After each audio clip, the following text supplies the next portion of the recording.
کراچی مصروف مگن ایک دوسرے سے آگے نکل جانے کی دوڑ میں لگے لوگوں کا شہر آج بھی معمول کے مطابق بہت سی بھاگتی دوڑتی زندگیوں کا مرکز بنا ہوا تھا۔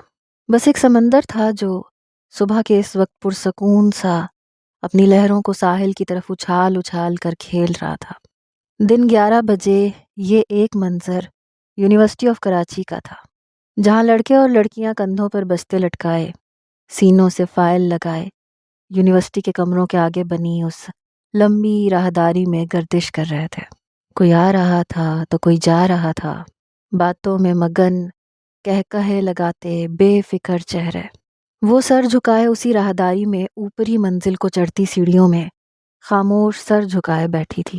سادہ سا گلابی رنگ کا قمیص شلوار، گلے میں جھولتا ہم رنگ دوپٹہ، بالوں کی ڈھیلی سی پونی، میک اپ سے آری بے داغ زردی مائل چہرہ، بس آنکھوں کے نیچے گہرے ہلکے تھے۔ آمنہ اس کے سامنے ایک سیڑھی نیچے بیٹھی تھی، چہرہ اوپر اٹھائے اس کے چہرے کو بغور دیکھتے ہوئے۔ اس دن دعا کے بارے میں وہ اچانک اسے اللہ سے مانگنے کا کہہ گئی تھی، اور پھر بنا سوچے سمجھے مسلمان ہونے کا کہہ دیا، لیکن بعد میں اسے احساس ہوا کہ اس نے یہ اچھا نہیں کیا۔ یونیورسٹی میں اس کے گروپ میں موجود 3 لڑکیوں میں سے آمنہ کے ساتھ اس کی زیادہ بات چیت تھی۔ آمنہ بہت ہی تحمل مزاج، ہنس مکھ اور ذہین لڑکی تھی۔ حنا کے بعد اس کی گہری دوستی آمنہ سے ہوئی تھی۔ یہاں اس کا M.Com کا پہلا سال تھا۔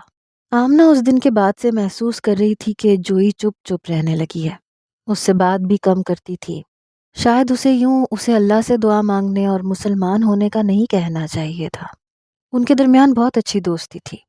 وہ جوئی جیسی مخلص اور بہادر لڑکی کو کھونا نہیں چاہتی تھی۔ کیا ہوا بتاؤ تو، چپ کیوں ہو اتنی؟ آمنہ نے پھر سے اس کے چہرے کو اوپر اٹھایا اور دوسری دفعہ وہی سوال دہرایا۔ جوئی نے کچھ دیر خاموشی سے آمنہ کی طرف دیکھا۔ وہ حجاب کی صورت ہلکے نیلے رنگ کے اسکارف کو چہرے کے گرد لپیٹے ہوئے تھی، نیچے سیاہ گاؤن زیب تن کیے ہوئے۔ اس کی شفاف روشن آنکھیں تھیں، ایک عجیب ٹھنڈک اور سکون تھا اس کی آنکھوں میں۔ وہ جب بھی آمنہ کی آنکھوں کو دیکھتی تو حیران رہ جاتی تھی، کوئی انسان اتنا پرسکون کیسے ہو سکتا ہے؟ اس کی زندگی میں تو ان گنت پریشانیاں تھیں، نہ ختم ہونے والی پریشانیاں، ذمہ داریاں۔ 6 سال ہونے کو آئے تھے، جان بستر پر تھا، دل کی بیماری تھی کہ ختم ہونے کا نام ہی نہیں لے رہی تھی۔ جوئی کے رشتے کے لیے جو لوگ بھی آتے سب سنینا کو پسند کر جاتے۔ جوئی کے بہت اصرار پر جان اور مریم نے سنینا کی شادی اس سے پہلے کرتی تھی۔ سنینا چند ماہ بعد ہی گھر واپس آ گئی۔ اس کا شوہر شرابی اور جواری تھا، جس کی خبر شادی کے بعد ہوئی۔ وہ سنینا کو مارتا پیٹتا تھا۔ وہ چند ماہ ہی اس کے ظلم و ستم برداشت کر سکی۔ شوہر نے چھوڑ دیا، اس کے بعد اس نے ایک بچی کو جنم دیا۔ بے روزگاری اور غربت نے کمر توڑ رکھی تھی، اور گھر میں ایک اور فرد کا اضافہ ہو گیا تھا۔ جان نے بہت کوشش کی کہ وہ B.Com کے بعد پڑھائی چھوڑ دے، یونیورسٹی نہ جائے، کہیں جاب تلاش کرے، مگر اس دوڑتی بھاگتی دھکم پیل کی زندگی میں وہ صرف B.Com کی ڈگری کے ساتھ کہیں بھی اچھی ملازمت نہ حاصل کر سکی۔ وہ پڑھائی میں بہت اچھی تھی، اسی کو ذریعہ بنا کر لوگوں کے گھروں میں جا کے بچوں کو پڑھانا شروع کر دیا۔ اب وہ صبح یونیورسٹی اور باقی کا سارا دن مختلف گھروں میں ہوم ٹیوشنز کے لیے جاتی تھی۔ اس طرح وہ نہ صرف اپنی پڑھائی کو جاری رکھے ہوئے تھی بلکہ میری اور جووت کو بھی پڑھا رہی تھی۔ مریم اب ایک نجی ہسپتال میں صاف صفائی کا کام کرتی تھی، لیکن اجرت بہت کم تھی۔ اس طرح بمشکل وہ اپنا گزر بسر کر رہے تھے۔ لائنز ایریا وہ جان کی بیماری اور ملازمت ختم ہونے کے بعد ہی چھوڑ آئے تھے۔ وہ فلیٹ قرض کی بدولت بیچنا پڑا۔ اب ایک خستہ حال چھوٹے سے گھر میں وہ لوگ کرایہ دار تھے۔ اس کی زندگی ایک مشین کی طرح تھی، صبح سے شام، شام سے رات ہو جاتی، اسے پتہ ہی نہ چلتا۔ رات کو جب آخری ہوم ٹیوشن کے بعد گھر لوٹتی تو تھک کر بستر پر گر جاتی۔ وہ سب سے کٹ چکی تھی، بس گھر کے اخراجات، بہن بھائیوں کی فیس، باپ کی مہنگی ادویات اور علاج، یہ سب اس کے گرد منڈلاتے رہتے۔ یہی وجہ تھی اسے کبھی کبھی خبر تک نہ ہوتی، جس کی ایک جھلک کی دعا وہ رات کو سوتے ہوئے کرتی ہے اور صبح اٹھ کر کرتی ہے وہ ہالی ووڈ کا ایک سپر اسٹار بن چکا ہے۔ اتنی مصیبتوں اور پریشانیوں میں گھری وہ دوران کو کبھی نہیں بھول سکی۔ کبھی یاد آتا کہ وہ اس کے بارے میں کیا کہا کرتی تھی کہ 19 سال کی عمر میں انسان کو کیا پریشانی ہو سکتی ہے، لیکن زندگی کے تھپیڑوں نے اسے اچھی طرح سمجھا دیا تھا کہ پریشانیاں، دکھ اور تکلیفیں کبھی عمر دیکھ کر نہیں آتی۔ اس دنیا میں بہت سے لوگ ایسے ہیں جن کے دکھ ان کی عمروں کی گنتی سے تجاوز کر جاتے ہیں۔ وہ اپنے ہنسنے کھیلنے کی عمر میں ذمہ داریوں کے بوجھ اٹھائے ہوئے ہوتے ہیں۔ سنینا اتنی چھوٹی سی عمر میں ایک بچی کی ماں بن گئی تھی۔ اس کی اپنی اتنی پریشانیاں تھیں کہ دونوں بہنوں کو اب کبھی ایک ساتھ بیٹھ کر بات کرنے کا موقع شاذ و نادر ہی ملتا تھا۔ دران کو سوچنا اس کے ذہن کا واحد سکون تھا۔ فرصت کا ایک لمحہ بھی ملتا تو وہ ذہن اور دل میں اتر آتا تھا۔ وہ آج 6 سال بعد بھی خدا سے اس کی ایک جھلک کی دعا کرتی تھی۔ وہ اسے زندگی میں ایک دفعہ اور دیکھنا چاہتی تھی، زندہ سلامت۔ کیوں دیکھنا چاہتی تھی خود نہیں جانتی تھی۔ وہ اپنی مشکل پریشانیوں میں گھری اس دعا کی شدت میں کمی نہیں لا سکی، اور اس دن آمنہ سے دعا نہ قبول ہونے کا شکوہ کر گئی، جس پر اس کی کہی بات نے اسے بے چین کر دیا۔ وہ الجھ کے رہ گئی۔ کتنے دن سے اس کا یوں گمسم رہنا آمنہ سے مخفی نہیں رہا۔ اب وہ اس سے اس کی خاموشی کی وجہ پوچھ رہی تھی۔ یوں ہی اس کی آنکھوں میں دیکھتے ہوئے وہ بول پڑی، تم اس دن مجھ سے کچھ کہہ رہی تھیں۔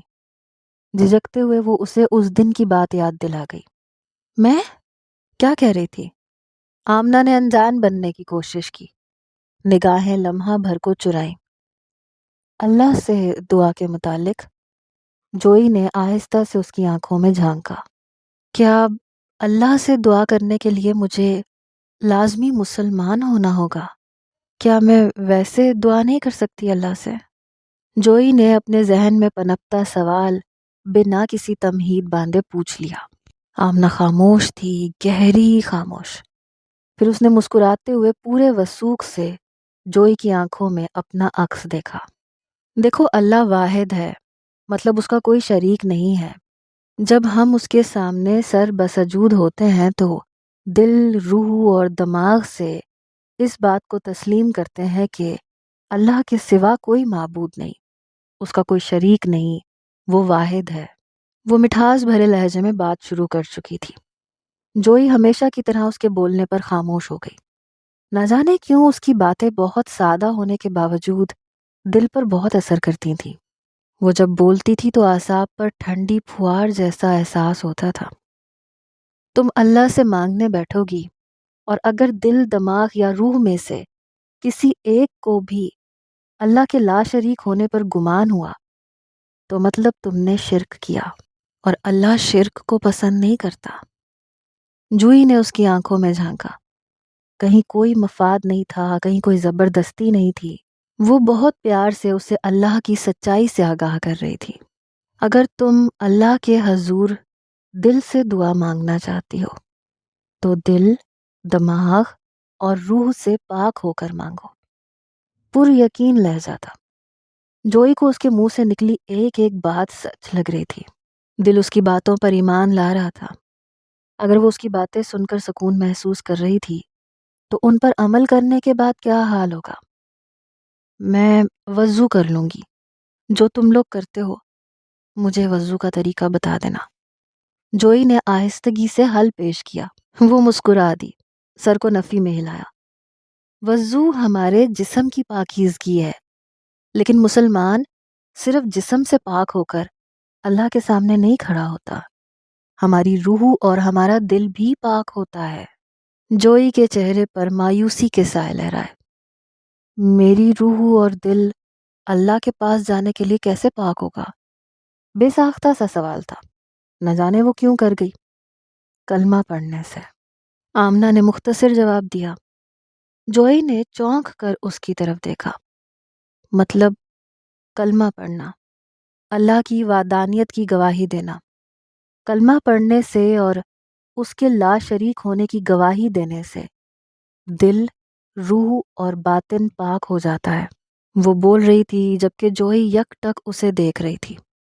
دیکھو، میں کوئی مذہبی عالم نہیں ہوں، لیکن تمہارے ذہن کی الجھنوں کو دور کرنے کے لیے بہت سی اچھی کتابیں ہیں میرے پاس، کیا تم پڑھو گی؟ اس نے جوئی کے ہاتھ پر اپنا ہاتھ رکھا۔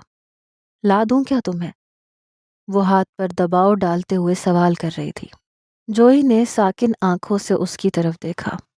جسم کے رونگٹے کھڑے ہو رہے تھے، تھکے اعصاب ایک دم سے چاقو چوبند ہوئے۔ نہیں۔ جوئی ایک جھٹکے سے اپنی جگہ سے اٹھی اور پھر تیز تیز قدم اٹھاتی وہ کب لابی سے لان اور لان سے یونیورسٹی کے گیٹ تک پہنچی پتہ ہی نہ چلا۔ بیگ کے اندر رکھا موبائل بج رہا تھا۔ اس نے عجلت میں فون بیگ سے نکالا۔ آمنہ کا نمبر جگمگا رہا تھا۔ فون کی گھنٹی بج بج کر بند ہو گئی۔ اب اسکرین پر اس کا پیغام تھا، سوری۔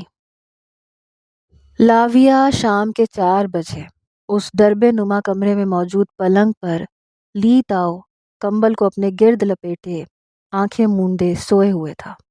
ٹھک ٹھک کی آواز ذہن میں ایسے گونجی کہ اس نے تیوری چڑھائے بمشکل آنکھیں کھولی۔ لکڑی کے دروازے پر مسلسل دستک ہو رہی تھی۔ حواس میں آنے کے بعد وہ منہ بسورتا ہوا بمشکل بستر سے نکلا۔ وہ جو کوئی بھی تھا دروازہ بجاتا ہی جا رہا تھا۔ آ رہا ہوں، کیا توڑ دو گے اس کو؟ وہ چینی زبان میں بڑبڑاتا اب چھوٹے سے کمرے سے لاؤنج میں آیا۔ ٹراؤزر اور ٹی شرٹ میں ملبوس وہ گرم بستر سے نکل کر عجلت میں یوں ہی باہر آ گیا۔ سلیپر سمیت پاؤں گھسیٹتا دروازے تک پہنچا اور ایک جھٹکے سے بنا پوچھے دروازہ کھول دیا۔ سامنے کھڑے دران کو دیکھ کر آنکھیں شناسائی کے لیے چندھی کیں۔ ایک تو وہ ویسے نیند سے اٹھا تھا، اوپر سے دران کا انجان چہرہ دماغ میں زور دینے سے بھی یاد نہیں آ رہا تھا۔ کون ہو؟ ایک ابرو اچکائے بیزاری سے سوال کیا۔ دران نے جواب دینے کے بجائے قدم دروازے کے اندر داخل کیے۔ لیتاؤ کا ماتھا ٹھنکا۔ اس سے پہلے کہ وہ تیزی سے دروازہ لگاتا ایک دھکا پڑا تھا اسے۔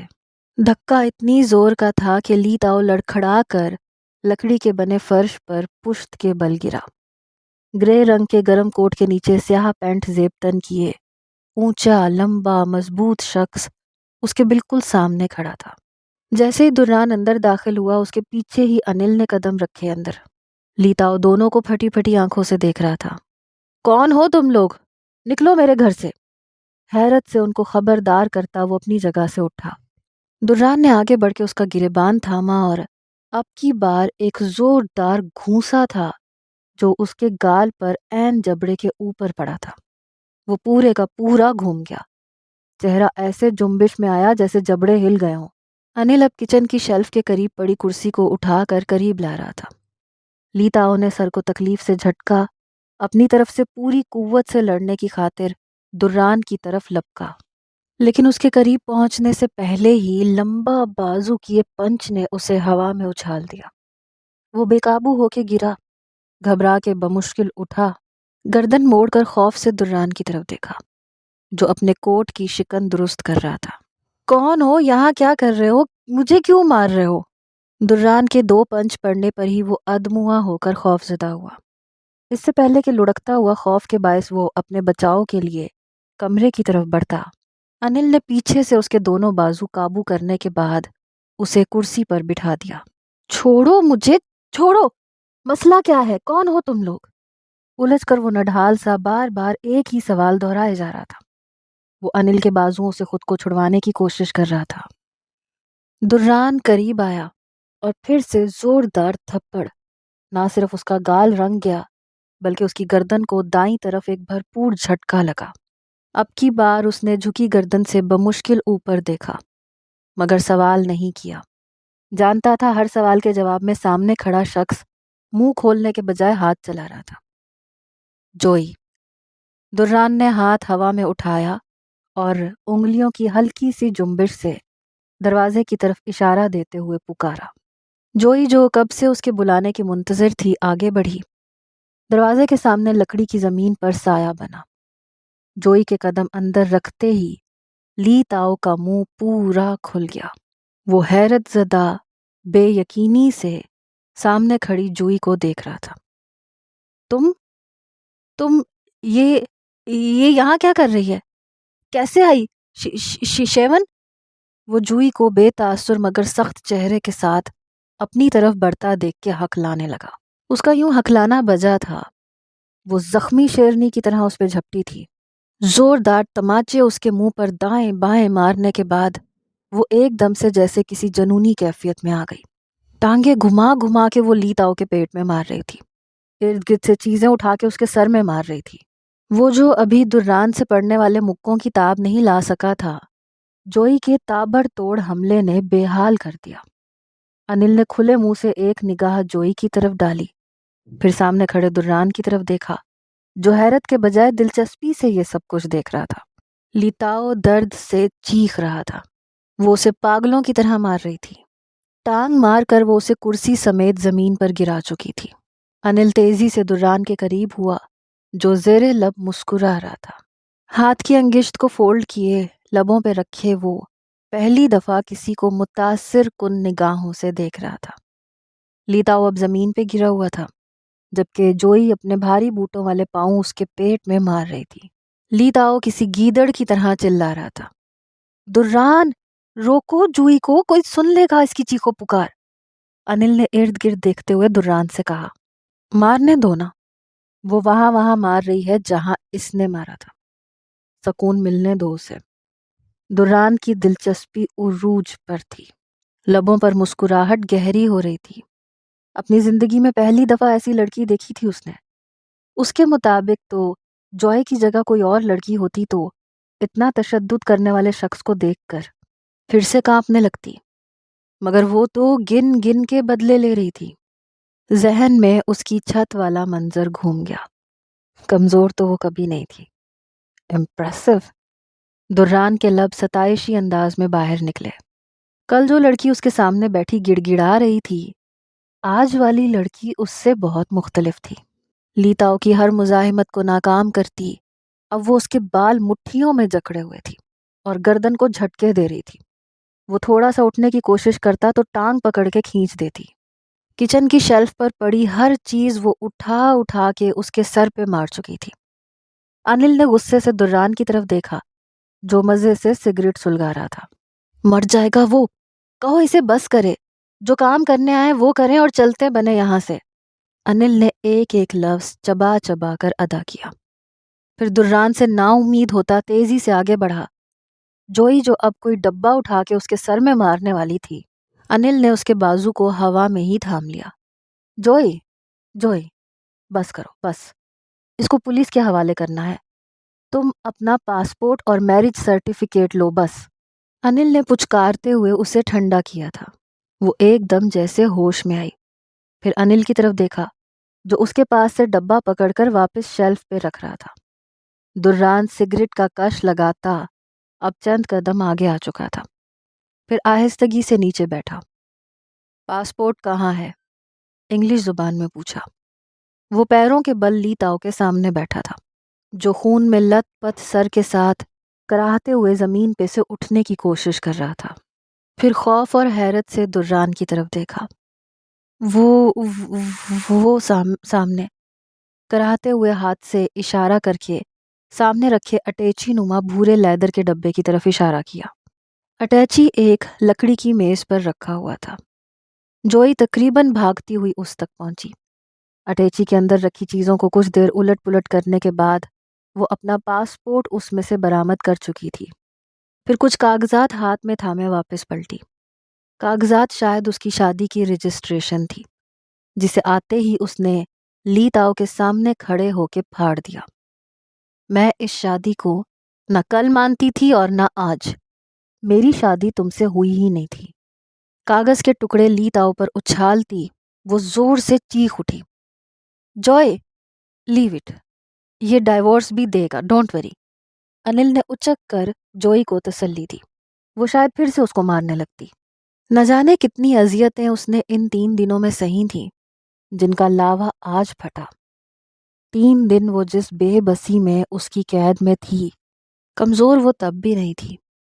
2 دفعہ اس نے بھاگنے کی بھرپور کوشش کی تھی، لیکن آج دران کا ساتھ اسے ایک عجیب طاقت دے گیا تھا۔ کیسی طلاق؟ یہ کیا طلاق دے گا مجھے؟ میری شادی اس سے ہوئی ہی نہیں۔ اس نے چرچ میں بائبل کے سامنے جتنے بھی دعوے کیے سب جھوٹے تھے، تو یہ کون سی شادی تھی؟ جوئی کی آواز پھٹ رہی تھی۔ آج وہ کمزور نہیں تھی یا کچھ ہضم کر چکی تھی، جس کی طاقت اس کی ہر ادا سے جھلک رہی تھی۔ چہرے کی رنگت گلے میں لپٹے اسکارف جیسی ہو رہی تھی۔ دران، اب کیا کرنا ہے اس کا؟ انل نے رخ موڑے دران سے سوال کیا، جو اب ہاتھ سینے پر باندھے پر سوچ نگاہوں سے جوئی کو بغور دیکھ رہا تھا۔ انل کے پکارنے پر اس کی طرف متوجہ ہوا۔ کچھ نہیں کرنا، بس اس سے پاسپورٹ لینا تھا، اب نکلتے ہیں۔ دران نے سینے پر بندھے ہاتھ کھولتے ہوئے متوازن لہجے میں جواب دیا۔ کیا مطلب؟ ایسے کیسے بھائی؟ اسے پولیس کے پاس لے کے جاتے ہیں، جوئی کے بیان دلواتے ہیں۔ انل نے حیرت سے بھویں اکٹھی کیے اس کے قریب آ کے کہا، جوئی چلیں، نکلنا ہے ہمیں۔ دران نے انل کی بات کا جواب دینے کے بجائے جوئی کی طرف دیکھ کر حکم صادر کیا۔ انل نے صرف دیکھنے پہ اکتفا کیا، کیونکہ اب اس کے دماغ میں کیا چل رہا تھا وہ نہیں جانتا تھا۔ سوچ وہ بھانپ لیتا تھا، انل نہیں۔ انل نے کندھے اچکا کر اس کی تقلید کی۔ شام کے سائے گہرے ہو رہے تھے جب وہ لوگ وہاں سے باہر نکلے۔ لی تاؤ زمین پہ رینگتا ہوا اب اٹھنے کی کوشش کر رہا تھا۔ ستاروں سے جھلملاتے آسمان کے نیچے یہ خوبصورت ریزورٹ تھا۔ یہ لاویہ سے آگے راستے میں آنے والا ایک مشہور ریزورٹ تھا، جہاں انہوں نے ایک لگژری اپارٹمنٹ بک کیا تھا۔ چھوٹے سے لاؤنج سے ملحقہ ایک عدد بیڈ روم، فرنشڈ کچن اور ایک عدد ٹیرس پر مشتمل یہ ریزورٹ بہت پرسکون تھا۔ اپارٹمنٹ کے لاؤنج میں موجود آتش دان میں آگ اپنے جوبن پر تھی۔ لکڑیاں سلگ رہی تھیں اور پورے کمرے کو حدت بخش رہی تھیں۔ دران آتش دان کے قریب سنگل صوفے کی پشت سے ٹیک لگائے بیٹھا تھا، جبکہ انل آتش دان کے قریب کمر پر ہاتھ دھرے اکڑوں کھڑا تھا۔ جوئی کو جیسے ہفتوں بعد یوں بے فکری کی نیند آئی تھی۔ وہ آتے ہی سو چکی تھی۔ ان کو یہاں آئے آدھا گھنٹہ ہوا تھا۔ دران کے مطابق وہ ابھی شنگھائی نہیں جا سکتے تھے، کیونکہ لی تاؤ نے فوراً اس آدمی سے رابطہ کیا ہوگا جس کو اس نے جوئی بیچی تھی۔ وہ اور اس کے لوگ ان کا شنگھائی کے داخلے پہ انتظار کر رہے ہوں گے، اسی لیے وہ لوگ واپس جانے کے بجائے لاویہ سے آگے آ گئے تھے۔ جبکہ یہاں بھی انل کا اس سے اختلاف تھا کہ وہ یہاں رک کے زیادہ خطرہ مول لے رہا ہے۔ انل اب بھی اسی بات پر پچھلے 10 منٹ سے اس کے ساتھ بحث کر رہا تھا۔ یہ کیا سب کچھ الٹ پلٹ کر رہے ہو؟ سیدھا سیدھا جوئی کو پولیس اسٹیشن لے جاتے ہیں، لی تاؤ کے بیان دلواتے ہیں، اسے وہاں سے پاکستان لے جاتے، سمپل۔ انل نے غصے سے اسے سیدھا راستہ بتایا۔ دران نے تھکی سی ادھ کھلی نگاہ آتش دان سے موڑی اور اس کی طرف دیکھا۔ کل رات سے وہ جاگ رہا تھا اور اب آنکھیں بمشکل کھل رہی تھیں۔ چہرے پہ تھکاوٹ کے آثار تھے۔ پاکستان سارا میڈیا اکٹھا ہوتا، پوری دنیا کو پتہ چل جاتا کہ وہ کہاں سے کن حالات سے واپس لوٹی ہے۔ لوگ 4 دن اس پر افسوس کریں گے، پھر اس کے بعد کیا ہوگا جانتے ہو؟ ایسی لڑکی کا کیا حال ہوتا ہے معاشرے میں۔ تھکی سی اور نیند کے خمار سے بھاری ہوتی آواز میں وہ آج کتنے عرصے بعد یوں کسی کے لیے فکر مند ہوتا انل کو حیرت میں ڈال گیا۔ میں نے سوچ لیا ہے، یہ سب کھلے گا، لیکن جوئی کے ذریعے نہیں، جوئی کی اس دوست کے ذریعے جو اس سے پہلے یہاں پھنسی ہوئی ہے۔ کون سی دوست؟ انل نے بھویں اچکائیں۔ ہنا ہے اس کی دوست کا نام۔ اس کی شادی بھی اسی گروہ کے تھرو ہوئی تھی۔ وہ اپنے شوہر کی قید میں ہے، وہ اسے جسم فروشی کروا رہا ہے، اپنے گھر میں قید کر کے رکھا ہے۔ ہنا نے پاکستان میں ہی اسے انفارم کر دیا تھا۔ اس نے نکلنے کی کوشش کی مگر ناکام رہی۔ ہنا کو وہاں سے نکالنا ہے، جوئی کو اس سب سے پوشیدہ رکھنا ہے۔ وہ اٹل لہجے میں اسے اپنی سوچ سے آگاہی دے رہا تھا۔ مگر جوئی کیوں نہیں؟ انل نے ٹھہرے سے لہجے میں اور شاکی نگاہوں سے سوال کیا۔ دران نے چونک کے دیکھا۔ انل کی سوچ پر بے ساختہ قہقہہ امڑ آیا۔ نفی میں سر ہلاتے ہوئے بمشکل ہنسی پہ قابو پایا۔ جوئی پر میں کوئی مر نہیں مٹا، بس اس کو میں اپنے معاملے میں بھی گھسیٹ چکا ہوں، تو اسے یوں لٹکتا نہیں چھوڑ سکتا۔ مجھے ہاروے اور بروس کی چال کو بھی ساری انڈسٹری کے سامنے لانا ہے۔ دران نے کرسی کی پشت سے سر ٹکائے وضاحت دی۔ جوئی کو پھر کب پاکستان بھیجیں گے؟ انل نے برجستہ اگلا سوال کیا۔ جائے گی لیکن تب جب سب اس کے لیے سیکیور ہو جائے گا، ابھی نہیں۔ ابھی پاکستان بھی اس کے لیے خطرہ ہے۔ دران نے گہری سانس لی اور ایک جھٹکے سے صوفے پر سے اٹھا۔ میں سونے جا رہا ہوں، نیند سے بوجھل آواز میں کہا، پھر رکا۔ ایک بیڈ روم والا اپارٹمنٹ۔ بیڈ روم میں جوئی سو رہی تھی۔ چھوٹے سے لاؤنج میں ایک عدد بڑا سا صوفہ تھا۔ دران نے رخ موڑا۔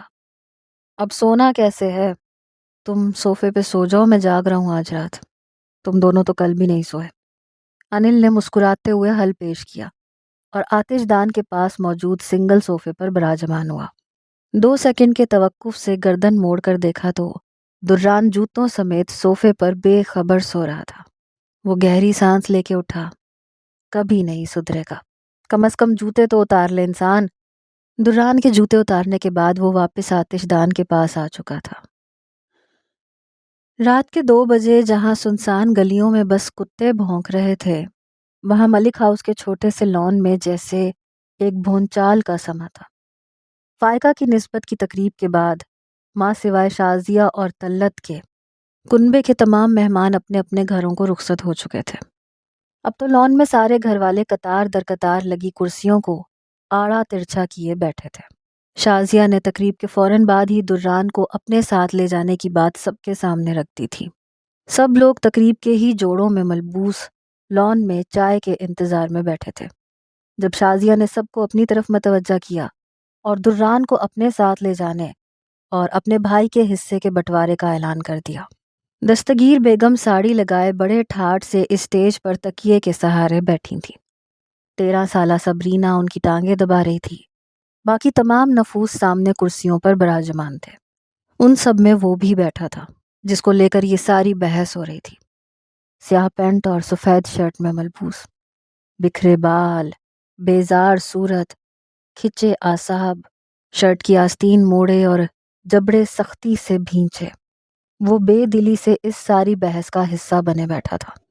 کچھ دیر پہلے تقریب سے آنکھ بچا کر وہ چھت میں دیے گئے اپنے کمرے میں بیٹھا پڑھ رہا تھا، جب اختر اور شازیہ کمرے میں آ دھمکے اور اسے زبردستی یہاں سب کے بیچ لان میں لا کے بٹھا دیا۔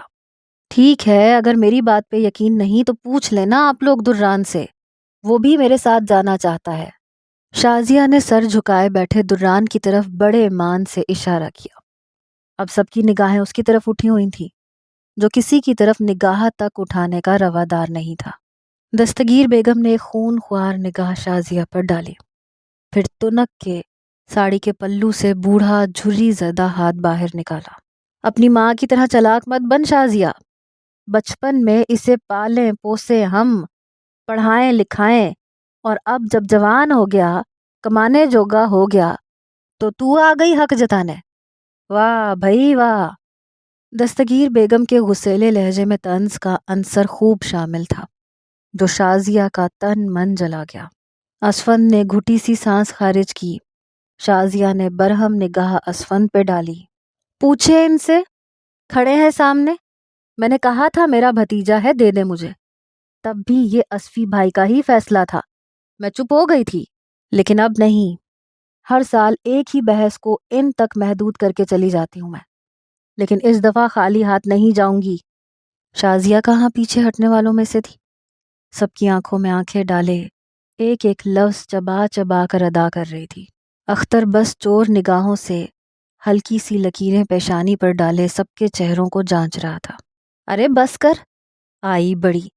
تب بھی اسفی بھائی کا ہی فیصلہ تھا۔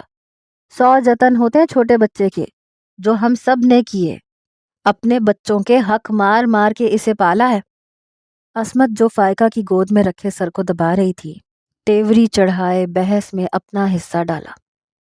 دران ان کے دلوں میں نہیں رہتا تھا، مگر دران کے بنا اب ان کا جینا بھی سہانے روح تھا۔ گھر کے اتنے کام وہ دران سے بنا اجرت کے لیتے تھے۔ اگر کوئی ملازم ہوتا تو وہ بھی بڑی سے بڑی اجرت پر لات مار جاتا۔ اسفند اور یاور صرف اختر ہی نہیں، طلت کے شوہر عدنان کی وجہ سے بھی خاموش تھے۔ شازیہ تو نہ آج گھر میں موجود داماد کو دیکھ رہی تھی، نہ ہی اسفند کی گھوری اور غصے کو۔ اچھا چچی، میں اس سب بحث میں پڑنا ہی نہیں چاہتی، آپ دران سے پوچھ لیں وہ کیا چاہتا ہے۔ بات یہیں پر ختم ہو۔ وہ بڑا ہو گیا ہے، اپنا فیصلہ خود لے سکتا ہے اب۔ شازیہ نے عصمت کی بات پر منہ بسورے نگاہیں پھر سے دستگیر بیگم کی طرف گھمائی۔ دران کیا چاہے گا؟ ابھی 16 کا ہوا ہے۔ ویسے بھی اس کی شادی ہم صبرینا سے کریں گے۔ اوپر والا پورشن آباد کرے گا۔ یاور پڑھا رہا ہے، لکھا رہا ہے، اس کا زیادہ حق ہے۔ اور پھر داماد بھی تو بیٹے جیسا ہوتا ہے۔ دستگیر بیگم نے ہاتھ نچا کر فوراً اگلا فیصلہ سنا دیا۔ صبرینا کے ہاتھ دستگیر بیگم کی ٹانگوں پر ہی رک گئے۔ ماں سوائے روبی اور سونی کے سب کی آنکھوں کے حجم بڑھ چکے تھے۔ ہونکوں کی طرح سب دستگیر بیگم کی طرف دیکھ رہے تھے۔ صبرینا ناسمجھی سے ارد گرد دیکھ رہی تھی۔ دران نے ضبط سے مٹھیاں بھینچ لی مگر نظر نہیں اٹھائی۔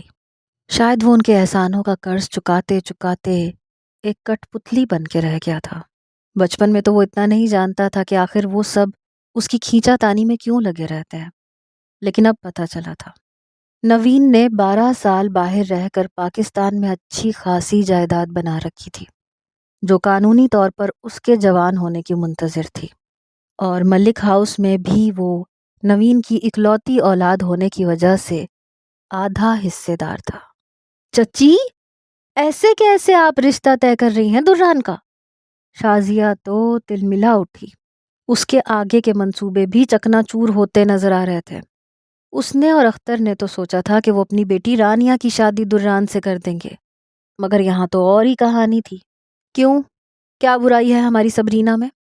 روبی نے ناک پھلائے سوال کیا۔ وہ چائے کی ٹرے تھامے کچھ دیر پہلے ہی لان میں داخل ہوئی تھی۔ دستگیر بیگم کے ذہن میں صبرینا اور دران کے رشتے کا خیال ڈالنے والی بھی وہی تھی۔ میں برائی کی بات نہیں کر رہی ہوں۔ مانتی ہوں چچی اب اس گھر کی سربراہ ہیں، لیکن کیا ایسے بچوں سے بنا پوچھے ان کے رشتے طے کر دیے جاتے ہیں؟ اتنے چھوٹے ہیں دونوں۔ شازیہ نے نفرت آمیز لہجے میں فیصلے کی تردید کی۔ وہ اپنے حصے کا بٹوارا اپنی شادی کے کچھ عرصے بعد اپنے والد کی زندگی میں ہی لے چکی تھی۔ اب تو جتنا کچھ تھا وہ نوین کے بعد دران کو جاتا تھا۔ ارے بی بی، ہمارے بچوں کو ایسی پٹیاں مت پڑھا۔ دران کی تربیت ہم نے اپنے انداز میں کی ہے۔ وہ جانتا ہے ملک ہاؤس کا پتا پتا میری مرضی پر ہلتا ہے، اور شادی نہیں کر رہے ہیں اس کی ابھی ہم۔ رشتہ طے کیا ہے بس۔ مجھے پتا ہے تجھے کس بات کی آگ لگ رہی ہے۔ دستگیر بیگم نے گردن اور آنکھیں ایک ساتھ گھمائی، پھر نخوت سے کچھ دور کھڑی شازیہ کی بیٹی رانیہ کی طرف دیکھتے ہوئے دوپٹہ درست کیا۔ شازیہ ایک جھٹکے سے اپنی جگہ سے اٹھی۔ ایک جست میں وہ دران کے سر پہ کھڑی تھی۔ دران تم بولو، کہاں رہنا ہے تمہیں؟ بتاؤ ان سب کو۔ دران تا ہنوز سر جھکائے ضبط کے آخری دہانے پر تھا۔ یاور نے دران کے جھکے سر کو بغور دیکھا اور چپ کا روزہ توڑے اپنی جگہ سے اٹھ کھڑا ہوا۔ سفید قمیض شلوار میں ملبوس یاور ملک کی اٹھان آج بھی قائم تھی۔ بس کریں آپ سب، کیا تماشا بنا کے رکھ دیا بچے کی زندگی کو؟ دران کی شادی چاہے صبرینا سے ہو یا نہ ہو، وہ میرا بیٹا ہے اور رہے گا۔ سوری شازیہ باجی، پہلے بھی میں یہی سوچا کرتا تھا کہ دران کو آپ کے پاس ہونا چاہیے، لیکن اب نہیں۔ مجھے یہ جان کر نہایت افسوس ہوا ہے کہ آپ کی محبت بھی نوین بھائی کی جائیداد تک ہی محدود ہے۔ یاور کے اعصاب تنے تھے، مگر وہ اپنے لہجے کو حد درجہ دھیما رکھے ہوئے تھا۔ شازیہ اس سے بڑی تھی اور اس کا احترام اپنی جگہ تھا۔ یاور نے چند قدم آگے بڑھائے اور دران کے کندھے پر ہاتھ رکھتے ہوئے جھکا۔ دران بیٹا میری طرف دیکھو، کوئی پریشر نہیں اور کوئی زور زبردستی نہیں۔ یہ صرف تمہاری زندگی ہے اور مرضی بھی تمہاری ہی ہوگی۔ بولو، شازیہ باجی کے ساتھ جانا ہے کیا تمہیں؟ یاور نے اپنائیت سے سوال کیا۔ چاروں طرف خاموشی چھا گئی۔ یاور ملک وہ پہلی شخصیت تھے جس نے اسے اپنے سینے سے لگایا تھا۔ وہ نہ صرف اسے اپنا چچا سمجھتا تھا بلکہ دران کی شخصیت میں موجود ٹھہراؤ اور احترام یاور کی ہی مرہون منت تھا۔ اگر تم جانا چاہتے ہو تو کوئی تمہیں نہیں روکے گا، لیکن نوین بھائی کی جائیداد کسی اور کے نہیں، صرف تمہارے نام ہوگی۔ یاور نے اس کے کندھے پر دباؤ بڑھایا تھا۔ دران نے نگاہ اٹھائی۔ سب کے ذہنوں کی بازگشت ایک ساتھ اس کا دماغ گھما رہی تھی۔ مخلص نہ ان سب کے چہرے تھے اور نہ وہ جو آج اس کی سگی پھپھو بنے۔ اپنے مفاد کی خاطر اسے اپنے ساتھ لے جانا چاہتی تھی۔ سب کو اس کے مرحوم باپ کی دولت سے غرض تھی۔ بولو دران، شازیہ نے اجلت بھرے لہجے میں استفسار کیا۔ مجھے یہیں رہنا ہے، بہت آہستگی سے جواب دیا۔ لہجہ ضبط کا غمازی تھا۔ سرد سے اپنی جگہ سے اٹھا اور پھر وہ وہاں رکا نہیں تھا، تیز تیز قدم اٹھاتا وہاں سے نکل گیا۔ شازیہ کا منہ کھلے کا کھلا رہ گیا، ہاتھ ہوا میں معلق رہ گیا۔ دران عین وقت پر بازی پلٹ گیا تھا۔ لے بس، سن لیا اس کے منہ سے، پڑ گئی کلیجے میں ٹھنڈک۔ اختر میاں برا مت منائیو، پر لالچ اچھی بات نہیں ہے۔ دستگیر بیگم نے سینہ چوڑا کیے اپنی جیت کا جشن منایا۔ دستگیر بیگم نے بھی سیدھی شازیہ کے بجائے اختر پر بات کی، جو تب سے اپنی بیوی کے کندھے پہ بندوق رکھے چلا رہا تھا۔ شازیہ سب کی طرف ایک غسیلی نگاہ ڈالتی تیزی سے پورچ کی طرف بڑھی۔ کچھ دیر میں ہی اختر اور اس کے بچے بھی لان سے کمروں کی طرف بڑھ گئے۔ صبرینہ، فائقہ، راہب، برہان، تم لوگ بھی چلو کمروں میں۔ یاور جو ابھی تک دران کی کرسی کے قریب کھڑا تھا، غصے سے باقی بچوں کو کمرے میں جانے کا اشارہ کیا۔ تھکی سی فائقہ، ہونک بنی صبرینہ، نیند سے بھاری ہوتی آنکھوں والا راہب اور تیوری چڑھائے برہان اپنی اپنی جگہ سے اٹھ کر باری باری لان سے جا چکے تھے۔ بچوں کے جاتے ہی یاور نے اپنا رخ پوری طرح دستگیر بیگم کی طرف موڑا، جو چائے کے کپ کو ختم کیے اب پاس بیٹھی روبی کو پکڑا رہی تھی۔ اماں، یہ صبرینہ اور دران کے رشتے والی بات کیا ہے یہ سب؟ یاور کے لہجے میں روب اور دبدبا تھا۔ تو کیا باہر کی لے آئے عیش کرنے کو؟ کوئی اور آئے نا دران کی دلہن بن کر تو دیکھ لینا کیسے آنکھیں پھیر لے گا۔ ارے بھائی، صبرینہ سے بیاہ دیں گے تو کیا برائی ہے؟ نوین کے بعد سب اس کا ہے، گھر میں رہ جائے گا سب۔ دستگیر بیگم نے ہاتھ اٹھائے نخوت سے وضاحت دی۔ نہیں، کوئی ضرورت نہیں ہے میری بیٹی کو ان لالچ کے جھمیلوں میں ڈالنے کی۔ دران سے کوئی زبردستی نہیں کرے گا۔ یاور نے ہاتھ تانے تنبیہ کیا۔ نہیں، کوئی اس سے زبردستی نہیں کرے گا، ہاں لیکن اگر وہ مان جائے تو کیا برائی ہے اس میں؟ روبی نے کندھے اچکاتے ہوئے اپنی بات کہی اور تائیدی نگاہ اسفند پہ ڈالی۔ میں یاور کے ساتھ متفق ہوں، دران کی شادی کا فیصلہ ہم نہیں لیں گے، وہ خود لے گا۔ اسفند نے دو ٹوک لہجے میں بات ختم کی اور خاموشی سے اپنی جگہ سے اٹھ کر قدم پورچ کی طرف بڑھا دیے۔ اس کو کاہے کی چپ لگی ہوئی ہے؟ آج شازیہ کو بھی پلٹ کے کوئی جواب نہیں دیا۔ دستگیر بیگم نے تھوڑی پر ہاتھ دھرے روبی کی طرف دیکھتے ہوئے اسفند کی خاموشی کے بارے میں تجسس ظاہر کیا۔ روبی نے کندھے اچکائے اور الجھی سی اپنی جگہ سے اٹھی۔ اسفند ملک کے پیچھے قدم پورچ کی طرف بڑھا دیے۔ سب لوگ آہستہ آہستہ لان کو سنسان چھوڑ کے جا چکے تھے۔ گھپ اندھیرے میں ڈوبی لان میں کرسیاں اب خالی پڑی تھیں۔